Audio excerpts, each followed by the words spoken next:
সুপ্রিয় শিক্ষার্থীবৃন্দ, শ্রদ্ধেয় অভিভাবক মণ্ডলী, আর যারা এই মুহূর্তে ছেলের সামনে আছেন সকলকে স্বাগত জানিয়ে আজকের অনলাইন ক্লাস শুরু করছি। আর ছাগলনয় পাইলট বালিকা অনলাইন স্কুলের পক্ষ থেকে আমি কার্তিক চন্দ্র শিকদার, সিনিয়র শিক্ষক গণিত, সকলকে স্বাগত জানাচ্ছি। নবম দশম শ্রেণীর শিক্ষার্থীবৃন্দ, তোমাদের গণিত বই খাতা নিয়ে তোমরা প্রস্তুত হও। আর চলো আমরা নবম দশম শ্রেণীর গণিতের ষোড়শ অধ্যায় পরিমিতি নিয়ে ক্লাস শুরু করি। সুপ্রিয় শিক্ষার্থীরা, চলো আমরা আজ এই মুহূর্তে গাণিতিক সমস্যার সমাধান করব। তাহলে গাণিতিক সমস্যা তোমাদের বইয়ের 10 নম্বর গাণিতিক সমস্যাটি হয়ে আসে। অনুশীলনী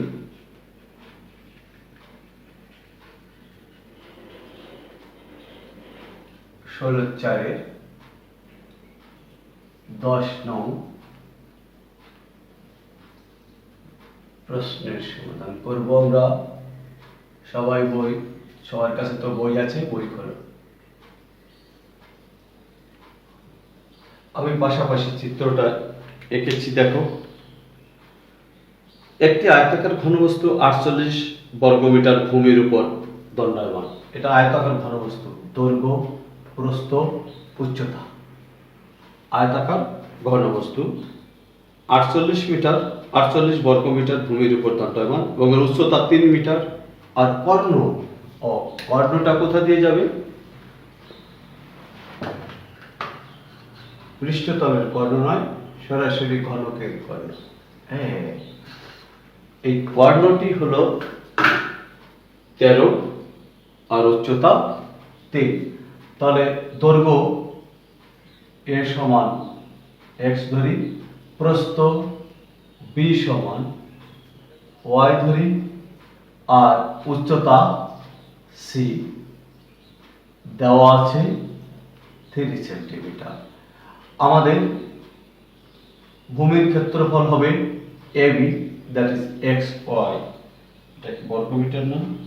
বর্গ মিটার, এটাও মিটার। তাহলে ভূমির ক্ষেত্রফল xy বর্গমিটার। তা সেই ভূমির ক্ষেত্রফল দেওয়া আছে 48। আর কর্ণ √a²+b²√a² + b² + c²। তাহলে আমরা এই দুটো সম্পর্ক নিয়ে অঙ্কটি করে ফেলতে পারবো। চলো লিখি। মনে করি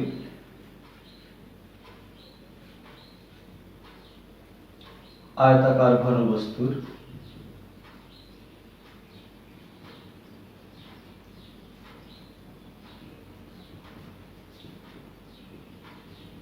দৈর্ঘ্য a সমান x মিটার, প্রস্থ b সমান y মিটার, উচ্চতা c সমান 3 মিটার। সুতরাং ভূমির ক্ষেত্রফল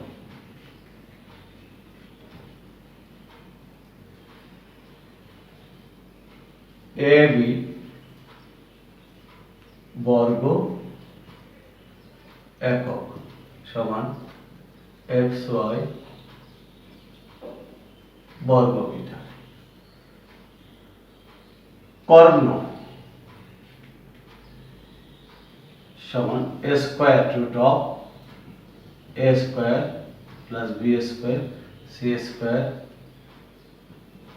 একক সমান a²x²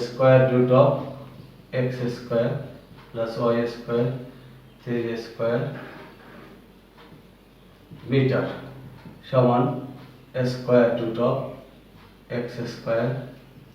y² + 9 মিটার। প্রশ্ন মতে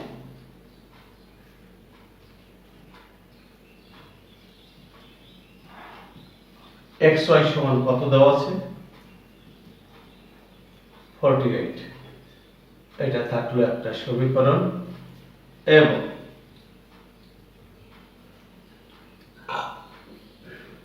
square root of x square y square plus 9 that is equal to 30।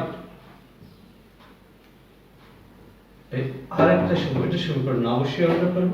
এখান থেকে আমরা সমাধানটা করে x প্লাস y বা x y করব, উপরেরটা বসিয়ে দিলে একটা সম্পর্ক পাবো। দেখি কি করতে পারি আমরা। চলো এবার উভয় পক্ষে যদি বর্গ করে দিই তাহলে স্কয়ার রুটটা উঠে যাবে। চলো আমরা উভয় পক্ষ বর্গ করি।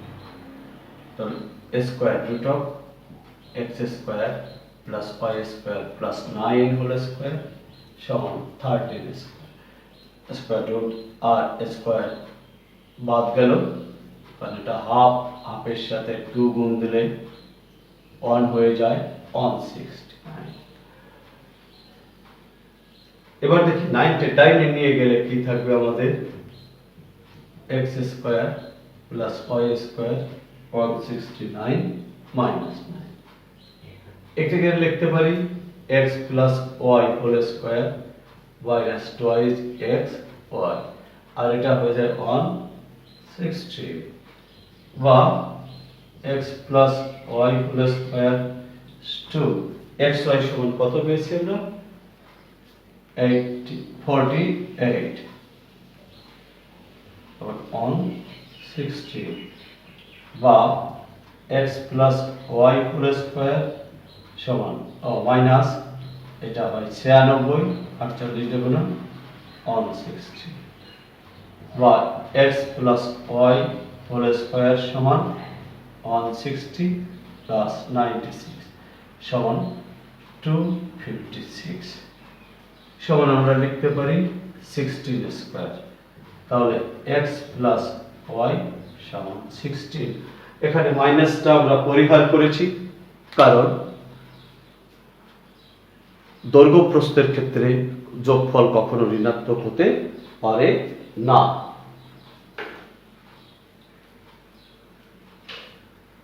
চলো আমরা এই সম্পর্কটা রাখবো, ওটা রাখি।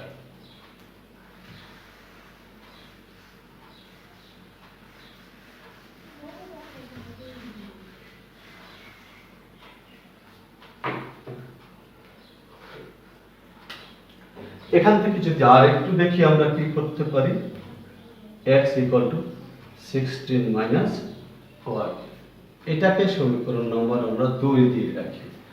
2 নম্বরতে x equal to 16 minus y, 1 নঙে বসিয়ে কি হবে তাহলে চলো যাই দেখি। x y সমান 48 বা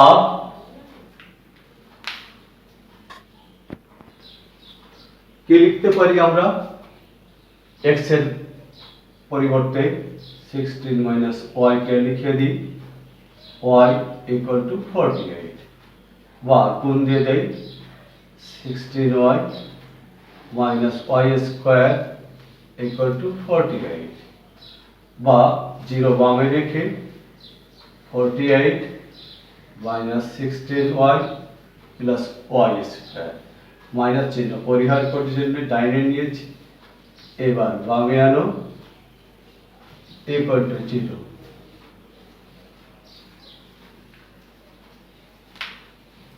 চার 12 কত হয় 48।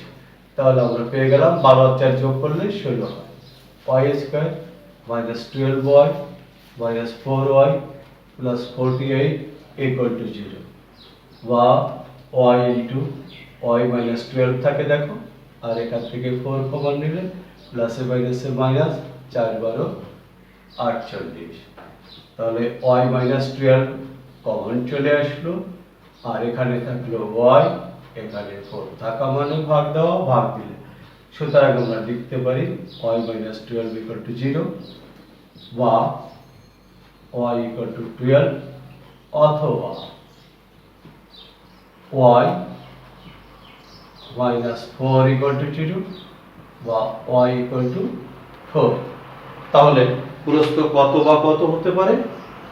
প্রস্থ 12 বা 4 হতে পারে। এবার আমরা দেখি এই প্রস্থ 12 বা 4 এর জন্য আমি এই সমীকরণটা আমাদের দরকার আছে, ওখানে y এর মান বসাবো, কারণ এখানে y এর মান বসালে আমরা x টা পেয়ে যাব। অর্থাৎ প্রস্থ 12 বসালে x পাবো, প্রস্থ 4 বসালে y এর মান 2 নং এ বসিয়ে y equal to 12 হলে x equal to 16 minus 12 equal to 4 R y equal to 4 হলে x equal to 16 minus 4 equal to 12।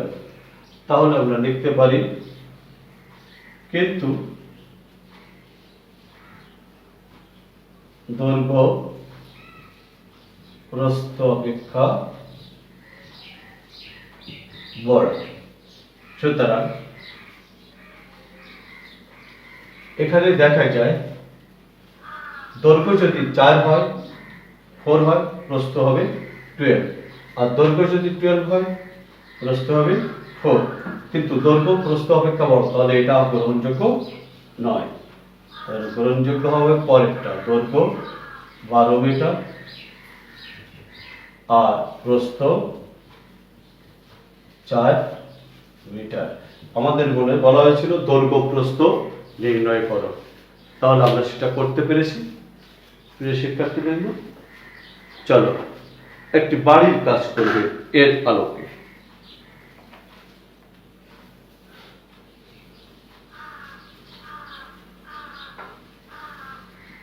বাড়ির কাজ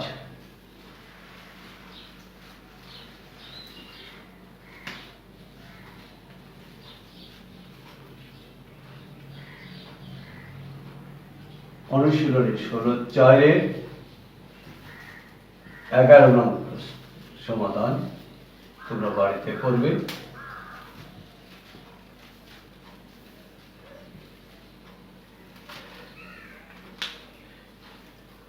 এর পরবর্তী ক্লাসে তোমরা হাজির থাকবে, আমরা সেখানে একটি সৃজনশীল প্রশ্ন নিয়ে কাজ করব এই অনুশীলনী, যাতে তোমাদের অনুশীলনীর পুরো ধারণাটা সুন্দরভাবে মাথায় থাকে। প্রিয় শিক্ষার্থীবৃন্দ, আজ তোমাদের একজন ধূমপায়ীর খরচ নিয়ে আমরা সূত্র একটু পরিসংখ্যান দেব, কারণ ধূমপানও এক ধরনের মাদক গ্রহণ, এর ফলে আমাদের আর্থিক যে ক্ষতিটা হয় তা কতটুকু, অর্থাৎ কি জন্য একজন ধূমপায়ী টাকা চুরি করে যদি তার উপার্জন ক্ষমতা না থাকে। চলো, একজন যদি দিনে 10টা সিগারেট খায়, একটা সিগারেটের দাম 5 টাকা হলে একটি সিগারেটের দাম